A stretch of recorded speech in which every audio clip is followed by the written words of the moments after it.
करता हूँ। सन 16 में बनी कंपनी ईस्ट इंडिया कहलाई, पूरब से व्यापार करने का एक संदेशा लाई। सिर्फ यही नहीं, पुर्तगाली डच फ्रांसीसी बीते आए, सोने की चिड़िया देख भुखनंगा भेष दिखाए। हाथ जोड़कर खड़ी थी मुगलों के दरबार में कंपनी, जैसे खड़ा हुआ है किसी मछली की ताक में बगुला ऐसे।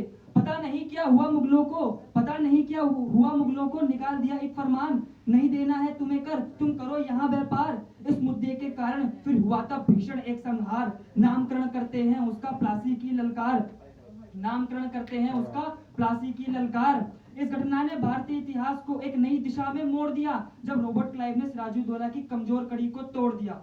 कौन सी थी वो कमजोर कड़ी? वो थी मीर जाफर। जब उसने अपने राजा के साथ में धोखा कर दिया था तो वो राजा बन जाता है।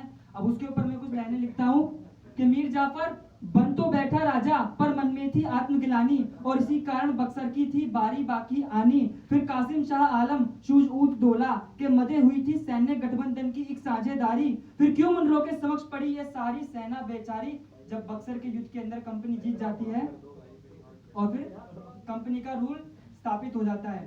तो बक्सर के युद्ध के निष्कर्ष तय, परिणाम तुम अब देखो, आगे बक्सर के बाद हुआ अब तुम अब ये देखो। सूरज की सारी किरणों को भारत से था मोड़ दिया, ठंडी हवाओं की पवनों को पूरब से पश्चिम मोड़ दिया। डाल डाल पर बैठी कोयल ने कुहू करना छोड़ दिया, मेघों की वर्षा को तरसे मोरों ने नृत्य छोड़ दिया। वर्षा की सारी पत्ती ने धरा पे गिरना छोड़ दिया, मिट्टी की उर्वरता ने खेतों को भरना छोड़ दिया। जब नील की खेती लाकर तुमने हरियाली को ही चूस लिया, कर लगाया भारी खुशहाली को ही लूट लिया। अरे कितना सुंदर भारत का सूती वस्त्र उद्योग बना, फिर पड़ी तुम्हारी नजर और लगा उसे कोई रोक दिया। कितना सुंदर भारत का सूती वस्त्र उद्योग बना, फिर पड़ी तुम्हारी नजर और लगा उसे कोई रोक दिया। शिक्षा को तुमने मात्र व्यापार बनाकर छोड़ दिया, नालंदा के लालों को कंगाल बनाकर तोड़ दिया।